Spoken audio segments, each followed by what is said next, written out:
The Zerogogo RW100 Wi-Fi dash camera is a really easy to set up dash cam that it's compact, it has good video quality, and it has a super wide angle fish lens.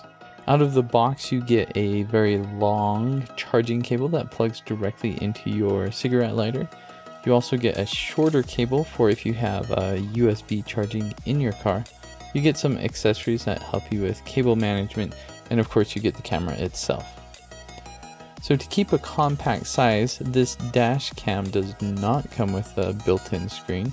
So in order to set up this dash camera, you will need to download the RW100 app on your smartphone, and you can connect to the dash cam's Wi-Fi and just enter the password, which is 12345678990. So I suggest for convenience that you actually set everything up before you even bother putting this in the car. Once you're connected to the Wi-Fi and you open the app, you can see that there's a video feed coming from the camera, and here in this screen you can take videos or photos. You can also change some of the settings on the dash camera, such as the video resolution, or you can set how long you want each clip to record for, like 1 minute or 5 minutes. You can also set the G-sensor sensitivity, which just basically controls if you go over a bump or if you get in a crash, like how sensitive is it going to be where it stores those files in a different folder. You can set time sync, and you can even format your SD card using this app. So I found personally that once I have this set up in the app, I don't actually need to use the app anymore. So a few tips for installing this in your car. One thing you'll want to do is you will want to decide if you want the dash cam to be closer to the top or the bottom of your windshield. If you install it closer to the top, you can generally get a better angle for footage that is close, but this also requires a little bit more cable management, and you'll probably want to run the cable all around the top of the windshield and over and across to your cigarette lighter.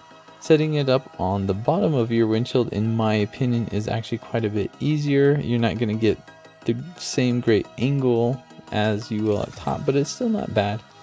And if you do this, you can still run the cable along the bottom of the windshield, or you can just do what I do and just run the cable directly from the dash cam to your USB charger.